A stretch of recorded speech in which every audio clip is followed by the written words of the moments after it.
ಉಪ್ಪಿನಕಾಯಿ ನೋಡಿ ಎಷ್ಟು ಚೆನ್ನಾಗಿ ಬಂದಿದೆ. ನೋಡ್ತಿದ್ರೆ ಬಾಯಿ ನೀರು ಬರ್ತದೆ.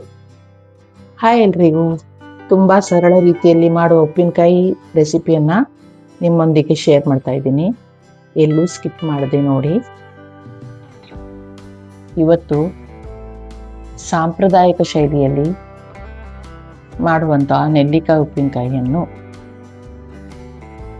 ಸಾರಸ್ವತ್ ಕೊಂಕಣಿ ಸ್ಟೈಲಲ್ಲಿ ಮಾಡುವಂಥ ರೀತಿಯಲ್ಲಿ ಮಾಡಿ ತೋರಿಸ್ತೇನೆ. ಇದು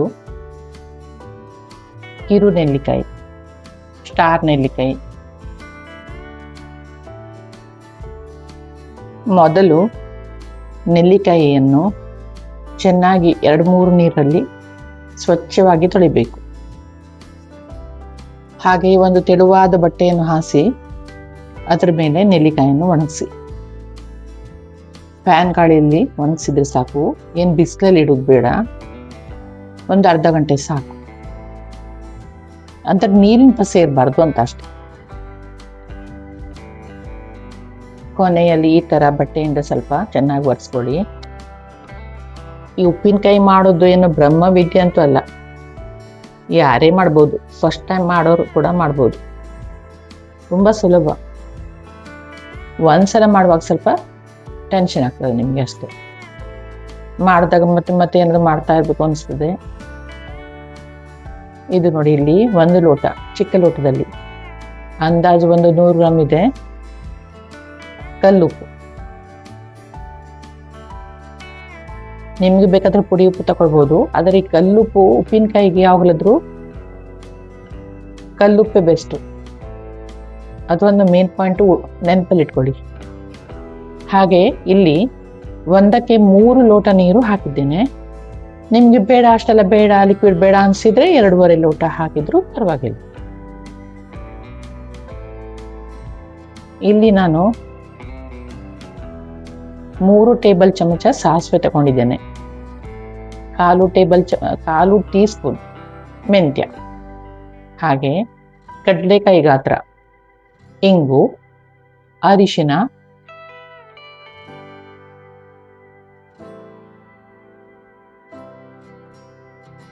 ಮೆಂತ್ಯ ಸ್ವಲ್ಪನೇ ಸಾಕು. ಇದೇ ಟೀ ಸ್ಪೂನ್ ತಗೊಂಡಿದ್ದು ನಾನು.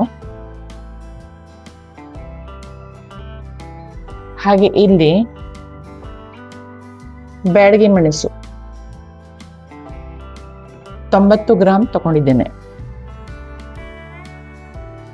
ಹಾಗೆ ಇದು ಗಿಡ್ಡ ಮೆಣಸು 30 ಗ್ರಾಮ್. ಇದಕ್ಕೆ ರಾಮನಾಡ್ ಮೆಣಸು ಅಂತಾರೆ. ನಾನು ಇದು ಫಸ್ಟ್ ಟೈಮ್ ಯೂಸ್ ಮಾಡ್ತಾ ಇದ್ದೀನಿ, ಚೆನ್ನಾಗಿದೆ. ಬ್ಯಾಡಗಿ ಮೆಣಸು ಕಲರ್ ಚೆನ್ನಾಗಿ ಬರ್ತದೆ. ಹಾಗೆ ಗಿಡ್ಡ ಮೆಣಸು ಖಾರಕ್ಕೆ. ಅದು ಬೇಕೆ ಅಂತ ಏನಿಲ್ಲ, ಆಪ್ಷನಲ್ ಅದು. ನಿಮ್ಮ ಹತ್ರ ಇದ್ರೆ ಹಾಕಿ, ಇಲ್ಲಾಂದ್ರೆ ಬ್ಯಾಡಗಿ ಮೆಣಸೇ ಜಾಸ್ತಿ ಹಾಕೊಳ್ಳಿ. ಇದನ್ನು ಒಂದ್ಸಲ ಪುಡಿ ಮಾಡ್ಕೊಳ್ಳಿ ಮಿಕ್ಸಿಯಲ್ಲಿ. ಅದರ ನಂತರ ಸಾಸಿವೆ, ಮೆಂತ್ಯ, ಇಂಗು, ಅರಿಶಿನ ಸೇರಿಸಿ ಪುಡಿ ಮಾಡ್ಕೋಬೇಕು. ನೀರು ತಾಗಿಸ್ಬಾರ್ದು, ಸುಮ್ಮನೆ ನೈಸ್ ಪುಡಿ ಮಾಡಿಟ್ಕೊಳ್ಳಿ. ಇಲ್ಲಿ ಈಗ ನಾನು ಉಪ್ಪಲ್ಲಿ ನೀರು ಹಾಕಿಟ್ಟಿದ್ದೇನಲ್ಲ, ಅದನ್ನು ಗ್ಯಾಸ್ ಮೇಲಿಟ್ಟು ಕುದಿಸ್ಬೇಕು.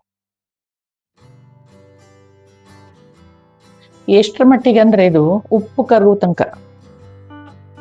ಉಪ್ಪು ಕರಗಿದ ನಂತರ ಸರಿ ಕರಗಬೇಕು. ಅದರ ನಂತರ ಇದರಲ್ಲಿ ನೆಲ್ಲಿಕಾಯಿಯನ್ನ ಮಿಕ್ಸ್ ಮಾಡಿ. ಇದು ನೀವು ಮಾಡ್ತಿದ್ದಂಗೆ ನಿಮ್ಗೆ ಇದ್ರ ಹದ ಏನಂತ ಗೊತ್ತಾಗ್ತದೆ.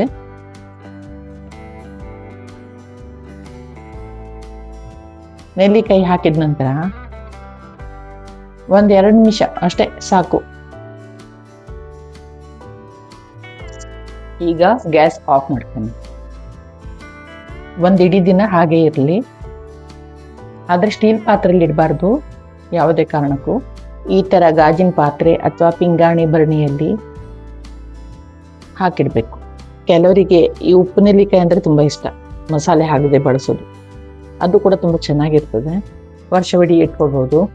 ಮಾವಿನಕಾಯಿ ಉಪ್ಪಿನಕಾಯಿ ಕೂಡ ಸೇಮ್ ಇದೇ ರೀತಿಯಲ್ಲಿ ಮಾಡ್ತಾರೆ, ಮಸಾಲೆ ಎಲ್ಲ ಸೇಮ್. ಹಾಗೆ ನಿಮಗೆ ಬೇಕಂದರೆ ಇದು ಉಪ್ಪು ನೆಲ್ಲಿಕಾಯಿನ ಸ್ವಲ್ಪ ಒಂದು ಬರಣಿಲಿ ತೆಗೆಯಿಡಿ. ಈಗ ಇಲ್ಲಿ ಮಸಾಲೆಗೆ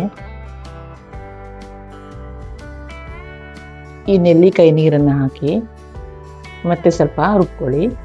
ಇಲ್ಲಿ ಯಾವುದೇ ಕಾರಣಕ್ಕೂ ಬೇರೆ ನೀರು ಉಪಯೋಗಿಸಬಾರ್ದು. ಹಾಗೆ ಮಿಕ್ಸಿಲಿ ರುಬ್ಬಿದ ಮಸಾಲೆ ಕೂಡ ಅಷ್ಟೇ, ಸ್ವಲ್ಪ 1-2 ನಿಮಿಷ ತಣಿಲಿ, ಆಮೇಲೆ ಮಿಕ್ಸ್ ಮಾಡ್ಕೊಳ್ಳಿ. ಈ ಥರ ಸಣ್ಣ ಸಣ್ಣ ಟಿಪ್ಸನ್ನು ನಾವು ಅರ್ಥ ಮಾಡಿಕೊಂಡ್ರೆ ಉಪ್ಪಿನಕಾಯಿ ಹಾಳಾಗೋದಿಲ್ಲ. ಹಾಗೆ ಇದು ಮಿಕ್ಸ್ ಮಾಡಿದ ನಂತರ ತಕ್ಷಣ ಯೂಸ್ ಮಾಡೋಕ್ಕಿಂತ 1-2 ದಿನ ಬಿಟ್ಟು ಯೂಸ್ ಮಾಡಿದರೆ ಉಪ್ಪು, ಹುಳಿ, ಖಾರ ಎಲ್ಲ ಚೆನ್ನಾಗಿ ಮಿಕ್ಸ್ ಆಗಿ ತುಂಬ ರುಚಿಯಾಗ್ತದೆ. ಈ ಉಪ್ಪಿನಕಾಯಿಯನ್ನು 4 ತಿಂಗಳಾದರೂ ಇಟ್ಟು ಆರಾಮಾಗಿ ಬಳಸ್ಬೋದು. ಫ್ರಿಜ್ಜಲ್ಲಿ ಇಟ್ಟರೆ 4 ತಿಂಗಳು, ಹೊರಗಡೆ ಇಟ್ಟರೆ 1-1.5 ತಿಂಗಳು. ಎಷ್ಟು ಬೇಕೋ ಅಷ್ಟು ನೀರು ಸೇರಿಸ್ಕೊಳ್ಳಿ, ಸರಿ ಮಿಕ್ಸ್ ಮಾಡ್ಕೊಳ್ಳಿ. ಈಗ ಇಲ್ಲಿ ಘಮ ಘಮ ಪರಿಮಳ ಬರುವಂಥ ಉಪ್ಪಿನಕಾಯಿ ರೆಡಿಯಾಗಿದೆ. ಪಕ್ಕದ ಮನೆಯವರು ಕೂಡ ಬಂದು ಕೇಳ್ತಾ ಇದ್ರು, ಏನ್ರಿ ಇವತ್ತು ಉಪ್ಪಿನಕಾಯಿ ಮಾಡಿದ್ರಾ, ಘಮ ಘಮ ಪರಿಮಳ ಬರ್ತಾ ಇದೆ ಅಂತ. ಅವರಿಗೆ ಕೊಟ್ಟೆ, ಅವರಿಗೂ ತುಂಬ ಇಷ್ಟ ಆಯಿತು. ಹಾಗೆ ನೀವು ಮಾಡಿ ನೋಡಿ.